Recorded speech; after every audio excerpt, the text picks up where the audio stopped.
this is the AC power meter that's measuring the power going to and from the utility company. All right, we bring in the AC voltage from here, and that supplies power to the meter.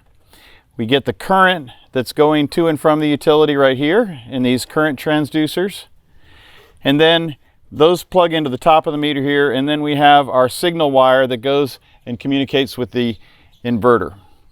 Without this connected the way it is, the inverter will not run. It also will not provide all the functions that it needs in order to operate. So this information is critical to the operation of the inverter. So again, there's the voltage coming in from the AC side, the current coming in from the AC side, and then the signal going out.